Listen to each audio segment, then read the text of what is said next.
C'est le bonus de l'émission et la suite de l'interview, toujours en compagnie de Sofiane Bessa pour la question cash. Contrairement à sa connotation guerrière, Attila n'est pas un réseau de franchises autoritaire, c'est même tout le contraire, puisque son fondateur s'attache à ce que tous les franchisés puissent s'exprimer librement, soit même force de proposition. Or, ce sont des franchisés qui sont sélectionnés parmi des profils plutôt d'entrepreneurs, de managers, clairement motivés par le succès, plutôt que des profils purs et durs de techniciens de toiture de formation.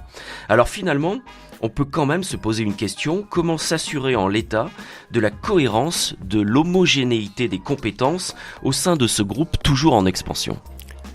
Alors Stéphane, l'homogénéité, forcément, on n'a pour le coup pas à s'en inquiéter puisqu'elle est très présente dans votre question. Et il est vrai qu'aujourd'hui, on a des responsables de franchise, des gérants qui viennent de tout univers, de tout horizon, qui ont eu à un moment donné envie de prendre le pari, de rejoindre ce réseau-là. Effectivement, pour ce qui est de la professionnalisation de la toiture, aujourd'hui, toutes les équipes et de toutes les agences sont à l'image du réseau. Toutes les équipes sont très homogènes. On a dans notre équipe commerciale aujourd'hui sur l'agence de Saint-Etienne où nous sommes deux, mon profil à moi qui est plutôt commercial depuis maintenant 10 ans, mais également le profil de mon collègue que je cite, Olympio, qui lui est commercial depuis maintenant près de 3 ans et qui pendant très longtemps a été maçon. Oui. Donc aujourd'hui il y a une homogénéité totale. Ça permet à ces gérants-là, justement, de se reposer sur leurs équipes, notamment leurs équipes d'opérateurs, qui eux agissent sur les chantiers, sur les toits, qui eux, pour le coup, sont des vrais professionnels de la toiture, qui ont toujours fait ça. Et ça permet, et ça habitue les gérants à se reposer sur leurs équipes, sur leurs salariés, et ça crée une ambiance de travail qui est plutôt excellente, puisqu'effectivement, c'est un très très bon moyen, comme vous le disiez tout à l'heure, de ne pas être dans quelque chose d'autoritaire, mais d'être dans l'échange, dans la demande, et dans la solution que l'on doit trouver tous ensemble.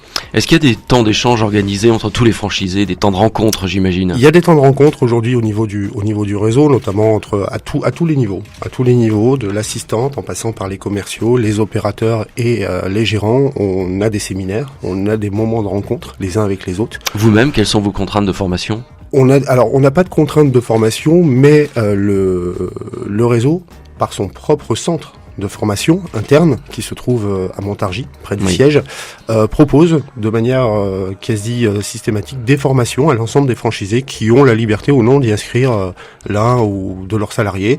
Voilà, pour vous donner un exemple, je suis dans l'entreprise depuis maintenant un petit peu plus d'1 an, 1 an et 3 mois, et je suis déjà allé à 3 ou 4 formations sur le siège de Montargis. Donc on a des formations qui sont proposées de manière récurrente, et libre à nous de nous y inscrire ou pas selon nos besoins de formation sur ce qui est proposé. Ensuite, pour ce qui est des échanges, les gérants échangent très souvent entre eux, de manière très informelle, par téléphone, par mail, pour se poser des questions, mais aussi de manière très formelle, par des commissions, dont d'ailleurs fait partie le gérant de l'agence de Saint-Etienne, Thierry Bastin, qui a rejoint la commission nationale des gérants cette année.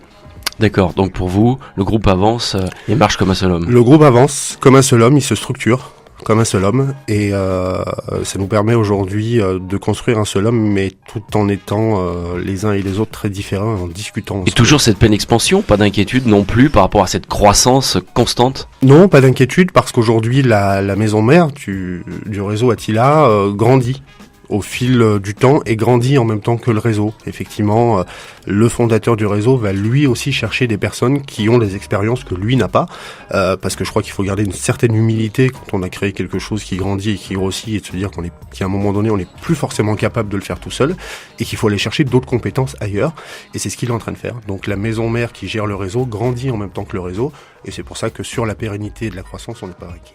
Voilà, c'est la fin de l'interview. Merci Merci Sofiane Bessa pour toutes vos réponses. À très bientôt pour parler d'IMO.